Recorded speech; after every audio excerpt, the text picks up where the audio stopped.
अस्सलाम वालेकुम, कैसे हैं आप सब। Welcome back to my channel. India versus Sri Lanka के मैच में क्या कोई परफॉर्मेंस दे दी है इंडिया ने और बिल्कुल श्रीलंका को एक कोने से लगा दिया।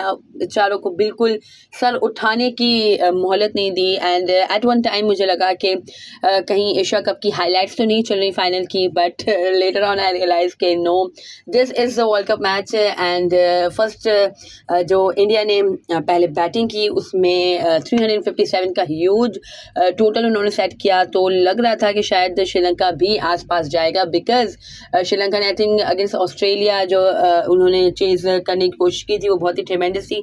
ऑल्सो 450 बन गया था, बट स्टिल है कि 350 तो कुछ उन्होंने भी बना ही लिया था कुछ 45 ओवर्स में। तो बहुत ही ट्रेमेंडस एफर्ट थी श्रीलंका की उस मैच में। बट इसके बाद से श्रीलंका इतना अच्छा नज़र नहीं आ रहा, इतनी अच्छी परफॉर्मेंसेस नहीं चल रही उनकी। जो भी खैर उनके यहाँ प्रॉब्लम्स चल रहे हैं, इस पर भी मैंने पहले भी कहा था कि बात करेंगे इंशाल्लाह। बट है कि बहुत से प्रॉब्लम्स चल रहे हैं श्रीलंकन क्रिकेट में भी। दैट्स वाई वो इफ़ेक्ट हो रहे हैं या वो रिफ्लेक्ट हो रहे हैं श्रीलंका की जो टीम के परफॉर्मेंस पे। बट दिस इज़ नॉट है कि एक्सेप्टेबल, आई डोंट थिंक। मतलब एक टीम ने मानते हैं चलो अच्छी बॉलिंग की, बट स्टिल इतनी बुरी परफॉर्मेंस, इतनी।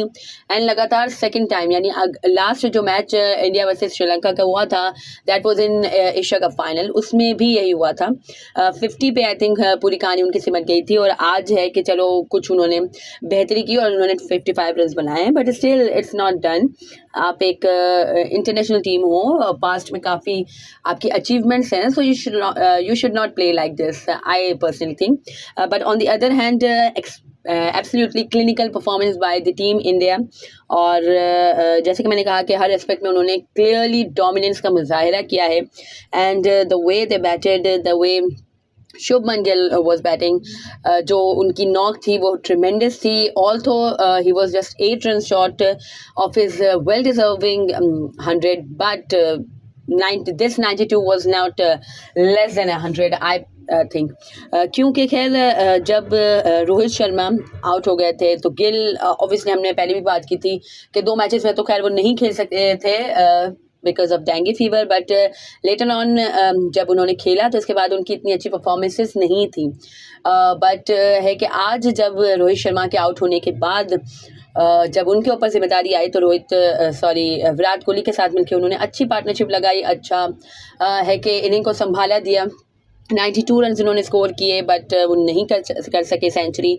बट वही बात है कि ही हैज़ मतलब वो अपनी फॉर्म में वापस आ चुके हैं शुभमन गिल साहब। तो इंडियन टीम के लिए खैर बहुत ही खुशाइन बात है। और विराट कोहली अगेन 88 रन उन्होंने कुछ स्कोर किए। और उनकी भी ट्रिमेंडस एफर्ट थी कि मतलब वही है कि जब रोहित शर्मा आउट हो गए थे और एक अच्छी बॉल, जब एक अच्छी बॉल इस तरह की सीम एंड स्विंग करके बॉल है कि आपके कैप्टन को ले जाती है, यानी कैप्टन की विकेट ले जाती है, तो थोड़ी सी ड्रेसिंग रूम में खलबली मचती है कि भाई बॉल सीम हो रहा है या स्विंग हो रहा है और ये बॉलर बहुत ही अच्छी फॉर्म में है। बट जिस तरह से ओवरकम किया उस जो भी फैक्टर्स थे विराट कोहली एंड शुभमन गिल ने, वो बहुत ही माइंड ब्लोइंग एफर्ट थी।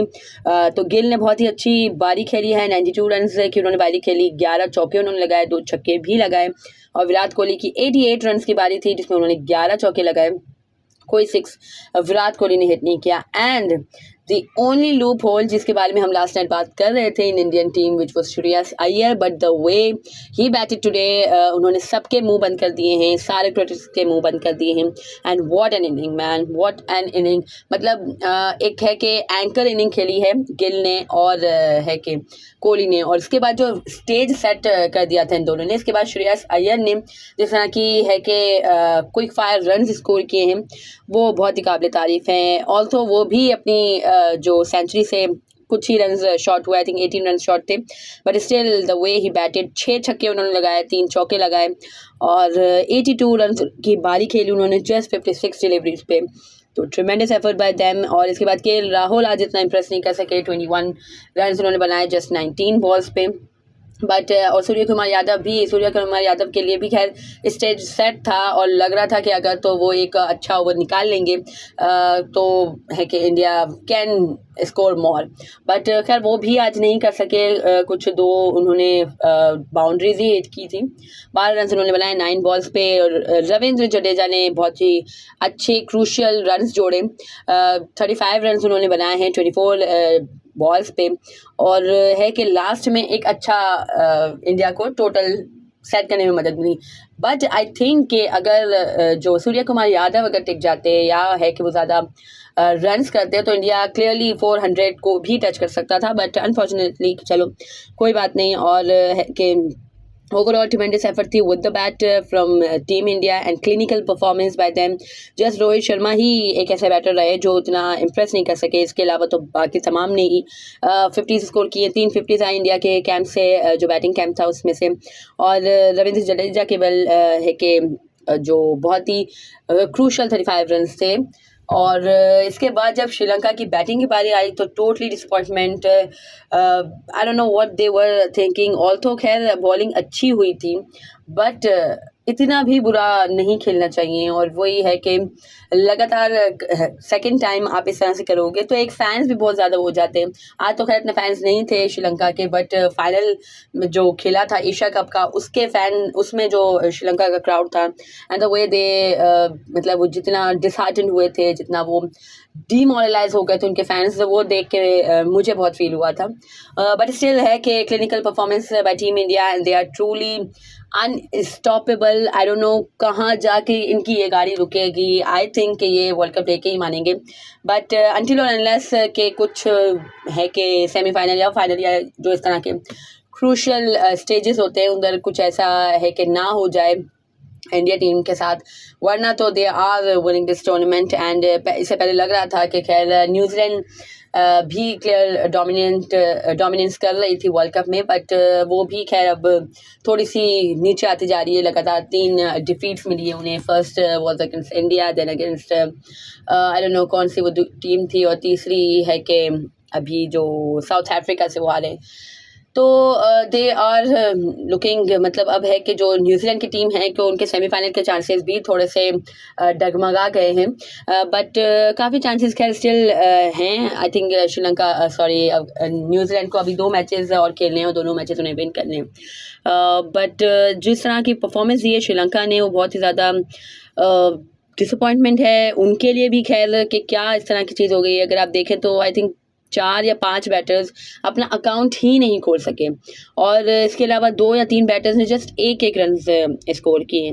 और Angelo Mathews, I don't know, एक तो ये एंजेला मैथ्यूज को इतना नीचे क्यों भेज रहे हैं। आई एग्रीड कि एंजेला मैथ्यूज का नंबर 5 है जब से उन्होंने क्रिकेट स्टार्ट की है, बट आई थिंक कि जब इस तरह की क्रूशियल सिचुएशन थी, जब 2-3 आपकी विकेट्स गिर चुकी थी, तो फिर एंजेला मैथ्यूज को आ जाना चाहिए था ऊपर। सीनियर प्लेयर्स का और रोल ही क्या होता है, यही रोल होता है ना कि भाई आप आके टीम को मुश्किल सिचुएशन से निकालो। बट आई डोंट नो क्या बांग्लादेश का भी यही सिनारियो है कि वहाँ पे भी शकीब अल हसन और मुशफिकुर रहीम इतना नीचे आ रहे हैं, और जो नए साले हैं उनको ऊपर भेज रहे हैं, और इधर भी यही सारी सिचुएशन चल रही है। तो I don't know what are they doing. ये जो हमारे एशियन भाई हैं, जो हमारे बंगाली भाई और हमारे जो लंकन भाई, कुछ इनको ज़रा देखना चाहिए भाई। आपके जो एटलीस्ट 1 डाउन पे आपका अच्छा बैटर होना चाहिए। और खैर अब क्या किया जा सकता है। और अगर इंडिया की बॉलिंग की बात करें तो ट्रेमेंडस बॉलिंग है भाई। एक है कि बिल्कुल ही डेंजरस ट्रायो बना हुआ है राइट नाउ इंडियन टीम का, और हर कोई स्टेप अप कर रहा है। जैसे कि मैंने कहा, हर कोई विकेट्स ले रहा है, मैच विनिंग परफॉर्मेंस दे रहा है। फर्स्ट विकेट बुमराह ने ली, LBW किया उन्होंने निशान का को। देन मोहम्मद सिराज जब आए तो उन्होंने तो डायरेक्टली ही 3 विकेट्स ले ली। भाई माना आप क्रिस्टियानो रोनाल्डो के फैन हैं, बट इट डजंट मीन कि हर बार ही आप श्रीलंका के अगेंस्ट क्रिकेट में फुटबॉल मैच दिखा दो। तो वही बात है कि बिल्कुल ही श्रीलंका को उठने का मौका नहीं मिला। And absolutely clinical performance and clinical bowling performance as a bowling unit India बहुत ही अच्छा कर रहा है। और ये एक चीज़ है जिसमें लैक कर रहा था इंडिया काफ़ी टाइम से। बैटिंग तो वी ऑल नो उनके पास बहुत ही अच्छी है, और स्पिन में भी वो बहुत अच्छे हैं, बट पेस अटैक जो है वो उनका थोड़ा सा एक एक है कि वीकेस्ट लिंक लगता था, but the way their pacers are performing in this world cup is tremendous. And वही बात है कि पेसर्स आपको टूर्नामेंट जितवाते हैं, and it is clearly shown in India. जो इंडियन टीम की परफॉर्मेंस है उसमें क्लियरली ये शो करता है कि भाई पेसर्स की जो डोमिनेंस है ना वो माइंड ब्लोइंग है। एंड खैर that was all. Mohammed Shami ने भी आज खैर 5 विकेट हॉल किया, I think 3rd 5 wicket haul to overall है उनका वर्ल्ड कप में, और सबसे ज़्यादा विकेट्स भी ले लिए उन्होंने सबसे कम इनिंग्स में इंडिया के लिए, तो congratulations to him. And Bumrah ने 1 विकेट ली, और मोहम्मद सिराज जो कि नाइटमेयर साबित हो रहे हैं राइट नाउ श्रीलंकन के बैटर्स के लिए, उन्होंने 7 ओवर्स में 2 मेडन फेंके और 16 रन दे के 3 विकेटों को अपने नाम किया। तो और इसके बाद खैर ऑफिशियली तौर पे Indian team has been qualified for the semi-finals of ICC Cricket World Cup 2023 and they are the only first team right now जिन्होंने qualify किया है। इसके अलावा जितनी भी टीम है, आई थिंक अब साउथ अफ्रीका भी अगर अपना अगला मैच विन कर लेगी तो वो भी क्वालिफाई कर जाएगी, but right now they are the first team to qualify for semis. And इसके अलावा साउथ अफ्रीका भी ऑलमोस्ट डन ही है, ऑस्ट्रेलिया भी आई थिंक ऑलमोस्ट डन है, बट न्यूजीलैंड के थोड़े से है कि मुश्किल सिचुएशन है, क्योंकि अगर तो न्यूजीलैंड हारता है अपने आगे के मैचेस तो श्रीलंका अफगानिस्तान का भी चांस बनता है, पाकिस्तान का भी चांस बनता है। So let's see what happens. इंशाल्लाह वी ऑल आर होपिंग के कुछ जो है पाकिस्तान के लिए अच्छा हो जाए, कहीं से पाकिस्तान है कि नंबर 4 स्पॉट पाकिस्तान को मिल जाए तो है कि we can play semis. And it happens, हमेशा ही खैर ऐसा हुआ है, बहुत से वक्तों पे ऐसा हो चुका है पाकिस्तान टीम के साथ, बिकॉज कुदरत का निज़ाम is always been there for Pakistan. Anyways the main thing अभी तो खैर I am not thinking about semifinals, मतलब एज अ पाकिस्तानी मैं बात कर रही हूँ, बट या जो भी हमारे 2 मैचेस बचे हैं उसमें अच्छी परफॉर्मेंसेस दे के है कि हम एक अच्छा एक एंड कर सकते हैं वर्ल्ड कप का। और अगर तो अल्लाह ताला ने सेमीफाइनल लिखा है नसीब में और सेमीफाइनल मिलता है तो फिर क्या ही कहने हैं। एनीवेज अगर आपको मेरी ये वीडियो पसंद आई हो तो लाइक कीजिएगा, share friends and family, and do subscribe to my channel for more such content. अल्लाह हाफिज़।